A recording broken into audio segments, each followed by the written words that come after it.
Yesterday we talked about covetousness, which we were guided by our beloved pastor who took us to that topic. And today I want us almost to look the similar text, or rather topic about covetousness that lead us into temptation. How best can we overcome it? And today we want us to go through the book of Genesis 25. And we are going to concentrate on only 2 verses. Now that our time is almost spent. Genesis 25, verses 31. No, let's pick 32 and 33. And here it goes. And Esau said, behold, I am the right point to die. What profit shall this birthright do to me? Then Jacob said unto him, swear to me this day. And he sware unto him, and he sold his birthright.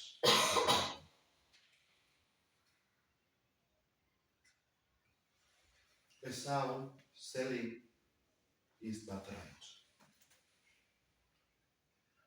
What could have made Esau to trade the lasting benefit? Because if you were to read from the previous chapter, it was the firstborn which were given the birthright. And there are titles that were coming with it. He had been accorded that title due to his birthright. But here we see, out of hunger, Esau, the yearning for food, is selling his birthright. He was selling his birthright for immediate pleasure of food. Esau acted on impulse to satisfy his immediate desire without pursuing to consider the long-range consequences of what he was doing and all of what he was about to do. And like Esau, we can fall to similar trap. That when we see something we want,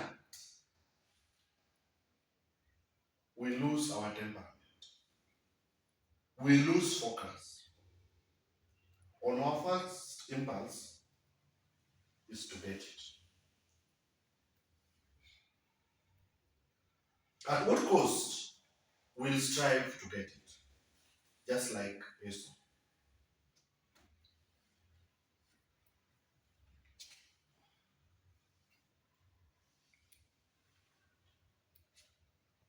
We feel intensely satisfied and sometimes even powerful,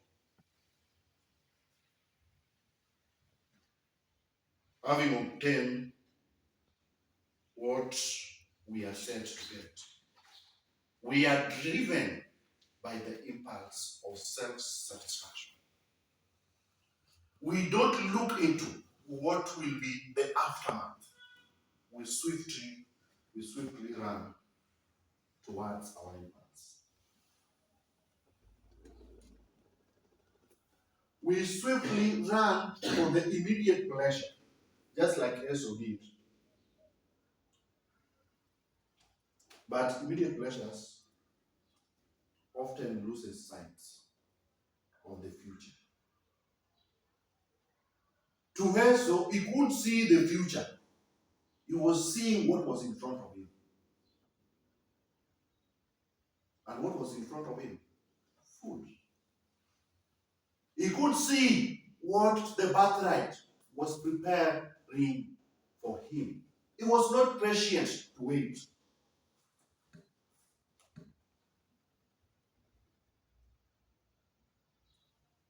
How can we avoid Esau's mistake of fulfilling our pleasures, immediate pleasures,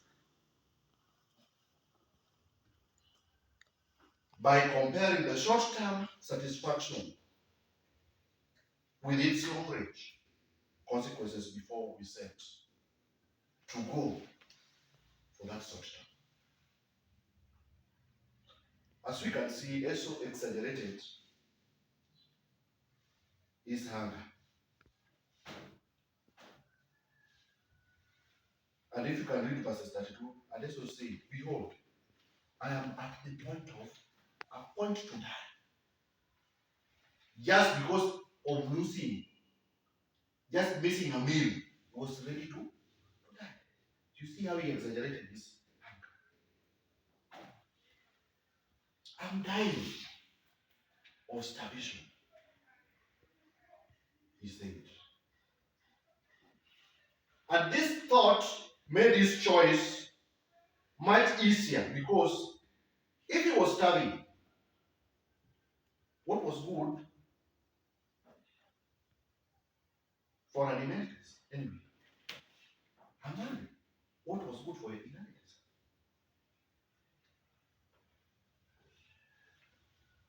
Esau was pushed from the pleasure of moment, and the pleasure of moment was being hungry. And this distorted his perspective and made his decision urgent. The urgent decision was to get food and sell his birthright. This experience of Esau is with us. It is not far away from us. We covet out of pleasure to fulfill our immediate wants. We often experience similar pressure. For example, just to give an example, when we feel sexual pressure will push us out of our marriage vows. And we may see our marriage vows as important. And we may feel such great pressure in one area that nothing else seems to matter. And we lose our perspective. Why we took the vow, why we did that marriage. So we go out. I see a good lady, and I forget that I took a vow. Because that immediate pleasure is driving me to leave the marriage vow and go for the good lady.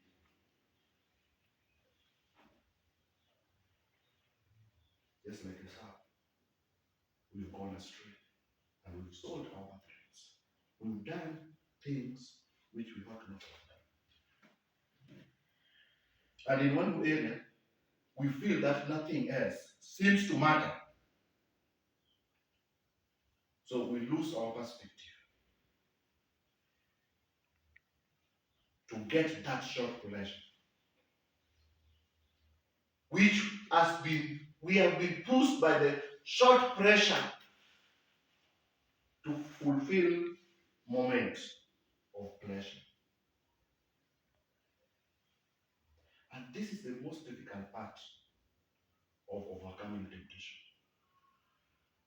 Many temptation comes to us because we want to fulfill the short pleasure. And there is a pressure pushing us, which we cannot hold.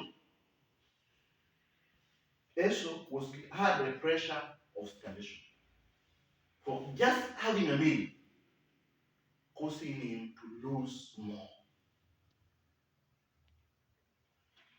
Having sold his birthright, war began. He came to his senses when now it was too late, because of some short drive of short pleasure. How I pray this morning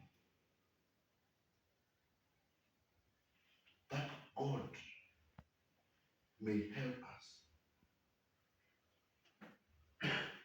to sustain these short pressures, that they may not push us to sell our birthright. I don't know whether you sold your birthright in a way. At times, we took a covenant to make Sabbath holy, but out of short pressure and pleasure that we want, we've broken this Sabbath. Probably you are doing a business, you will extend an hour saying that my right now is when customers are coming. Not knowing that you took a vow to make Sabbath holy and to keep it holy. So you want to try to get that small profit to satisfy your pleasure. Not ready to withstand this pressure. Because there is a birthright that you've been given. That God said, make this day holy. And in it, you will be blessed.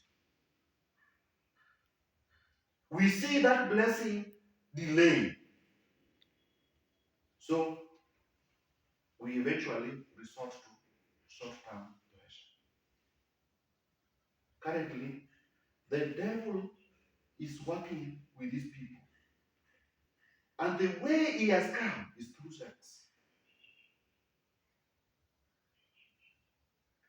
That many do no longer honor the vows of their marriage. So they want to fulfill short-term pressure to get pleasure in it. How I pray that God may give us strength to overcome this short pressure. And we may get to see the benefit of waiting.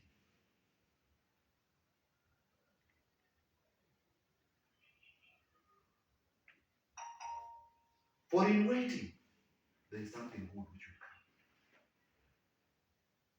come. Let's pray together that God may grant us that strength to walk with Him and not to sell our birthright, that which we have been given. It is a blessing indeed. You know, Esau forgot something. That I wish we need to learn from history. If you were Esau would have learned from history, he would have learned that out of the patience of his grandfather, they got a son who was called Isaac.